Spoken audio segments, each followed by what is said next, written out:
Hey everybody, it's Christy Birchville. Today we are in Habakkuk and we're on day 12 of our journey through this really short little 3 chapter book. There's so much good stuff. And today we start Habakkuk's response. We've seen Habakkuk ask a question, God answer. Habakkuk ask a question, God answer. And now Habakkuk is responding. God has answered his question. And Habakkuk has no choice but to respond in praise. So we're looking at verses 1 through 6 of Habakkuk chapter 3. And verse 6 is the one that really stood out to me today. It says, He stood, this is talking about God.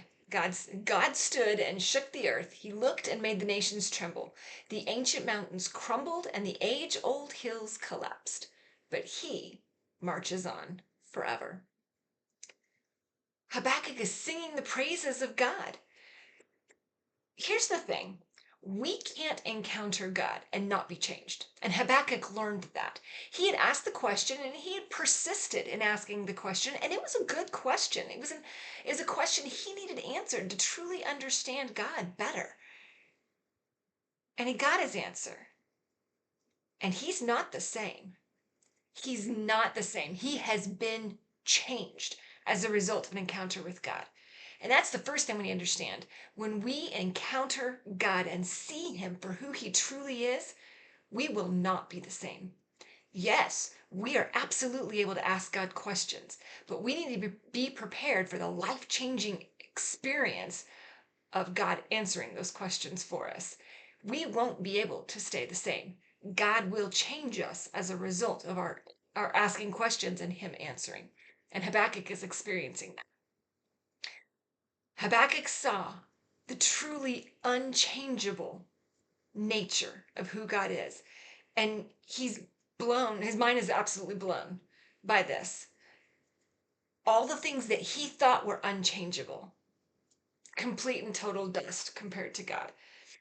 The earth shook, the nations trembled, ancient mountains collapsed and crumbled. God marches on. Everything is subject to change except God.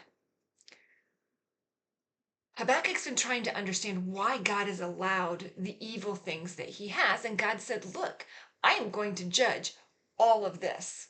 That's what we saw in the previous chapter 2. And as a result, Habakkuk's like, I had no idea. I have totally underestimated the permanency, the fixedness of God himself. I didn't know. But God marches on forever. All these things may come and go. All these things are here and there.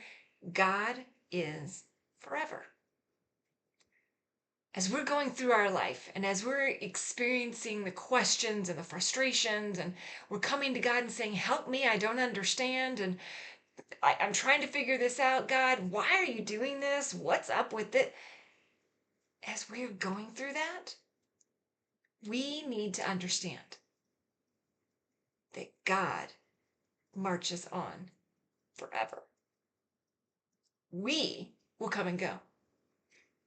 The nations are going to come and go. Rulers, leaders, friendships, relationships, all of that going to come and go. God is forever. We are to understand that and really hold true to that. And that's just the first part of what Habakkuk understands and realizes about who God is. We'll continue through this chapter of his revelation and his response back to God.